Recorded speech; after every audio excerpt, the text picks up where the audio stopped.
छिंदवाड़ा के चर्चित cough syrup कांड में बड़ा फैसला सामने आया है। मध्य प्रदेश हाई कोर्ट ने 2 दर्जन से ज्यादा बच्चों की मौत से जुड़े मामले में मुख्य आरोपी डॉक्टर प्रवीण सोनी की जमानत याचिका खारिज कर दी है। अदालत में सुनवाई के दौरान कई चौंकाने वाले खुलासे हुए। कोर्ट में बताया गया कि डॉक्टर प्रवीण सोनी को संबंधित कफ सिरप के खतरनाक प्रभाव की पूरी जानकारी थी। इसके बावजूद उन्होंने जानबूझकर बच्चों को यह दवा लिखी।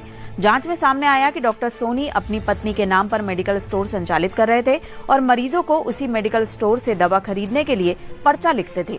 इतना ही नहीं, उन्हें दवा निर्माता कंपनी से करीब 10% कमीशन भी मिलता था। हाई कोर्ट ने कहा कि डॉक्टर सोनी ने सरकारी निर्देशों का पालन नहीं किया। उन्हें पहले से जानकारी थी कि यह कफ सिरप 4 साल से कम उम्र के बच्चों के लिए प्रतिबंधित है और पहले भी इस दवा से बच्चों की मौत हो चुकी थी।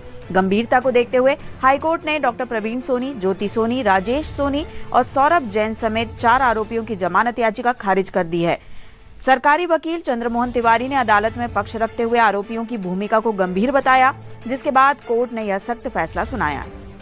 प्रवीण सोनी सहित अन्य जो आरोपी थे उनकी बेल एप्लीकेशन माननीय न्यायालय ने खारिज करी और जब खारिज किया तो उस पर डिटेल ऑर्डर किया और कोर्ट ने उस हर बिंदु को टच किया जिसके आधार पर डॉक्टर को ये मालूम था कि ये दवा हानिकारक है और उसके संबंध में बताया था।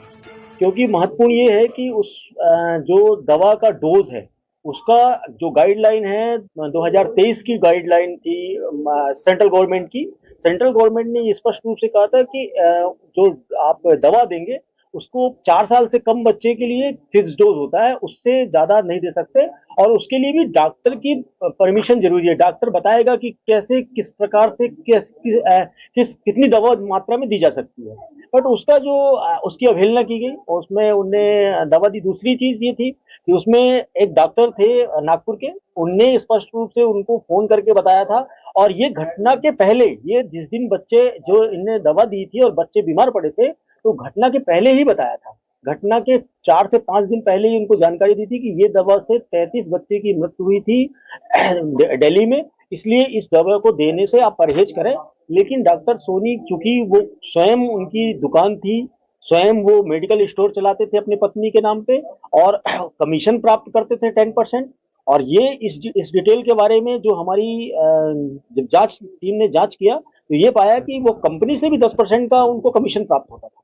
इस तरह से उन्हें माननीय न्यायालय ने सभी पॉइंटों को एक एक करके डिसाइड किया और आरोपी की बेल खारिज की, सभी आरोपियों की। डीएनए भारत से संजय पहाड़े, छिंदवाड़ा की रिपोर्ट। दुनिया हर दिन बदलती है,